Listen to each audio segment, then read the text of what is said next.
There are stories that end when the screen goes dark, and others that begin at that exact moment. Welcome to Between Stories and Shadows, a place where the ordinary can become inexplicable and where a secret may be hiding behind every door, every sound, and every silence. Here you will find original stories of horror, suspense, and mystery. Stories capable of awakening your doubts, feeding your fears, and staying with you even after you have heard the final word.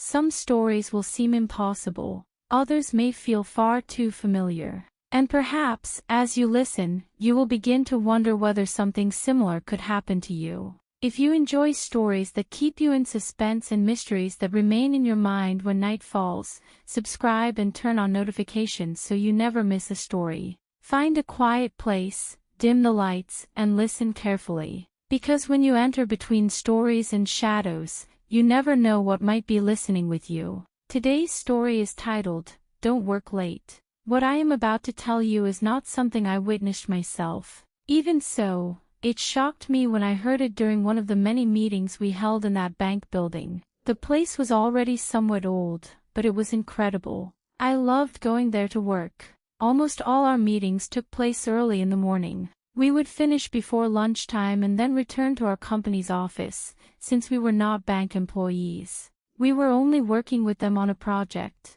For one of those meetings, because of scheduling issues and the project leader's heavy workload, it was decided that we would meet after 3 in the afternoon. That suited us perfectly because we would not have to return to our office afterward.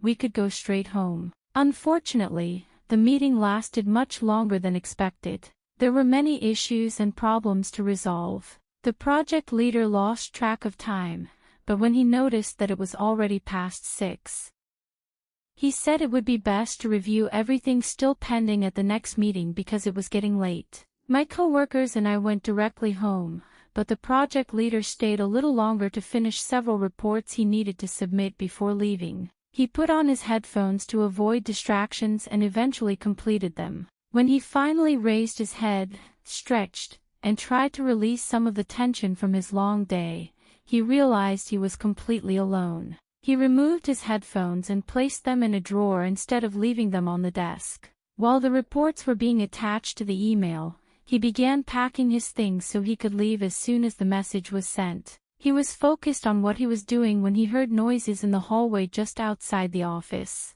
He assumed it might be the cleaning staff, since that was approximately when they usually began working. But instead of hearing a broom or a mop, he heard something that confused him for a moment. The sound of a ball bouncing. Surely, he thought, he had heard it incorrectly. The email was finally sent. At last, he could leave. As he approached the office door, the sound of the bouncing ball grew louder and closer. When he stepped into the hallway, he saw once again that no one was there. Then the sound stopped. He turned around to lock the office door, and heard it again. A ball striking one of the walls. He turned back. That was when he saw her, a little girl holding a large ball, now bouncing it against the floor. He was not frightened. In fact, he became concerned. "Why are you here so late?" he asked. "I'm looking for my dad," she replied.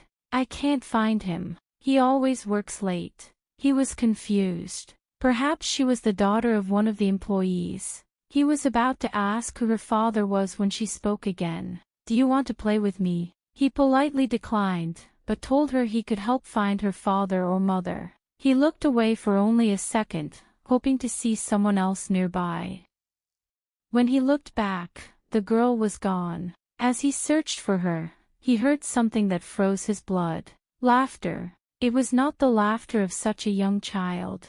It was sinister, echoing throughout the hallway alongside the sound of a ball bouncing frantically against the walls and floor. He ran out of the building. Once he reached the street, he realized he was covered in a cold sweat. A security officer stationed outside saw him and asked whether he was all right because he looked pale and terrified. Without hesitation, he told the officer everything he had seen. The officer did not laugh. Instead, he told him he was not the first person to see her. Whenever someone stayed late to work in that building, the girl appeared. He also told him what people said about her. She had been the daughter of one of the bank's executives and had died while waiting for him. Her father was always working and hardly ever saw her. That was why she still came looking for him. After he calmed down, the project leader went home. He decided he would never work that late again. If necessary, he would take the work home, but under no circumstances would he stay alone in that building after hours.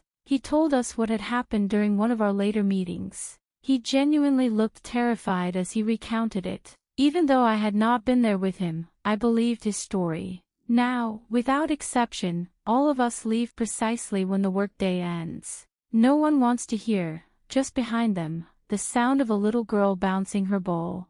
This is where today's story ends. But perhaps it is not completely over. Some stories remain hidden in the corners of our minds, waiting for the silence of night to return. If this story kept you in suspense, leave us a like, share your thoughts in the comments, and subscribe to Between Stories and Shadows to discover more stories of horror and mystery. Thank you for joining us. We will meet again very soon, with another story, and new shadows. Until then, rest if you can. And before you turn off the light, make sure you are truly alone.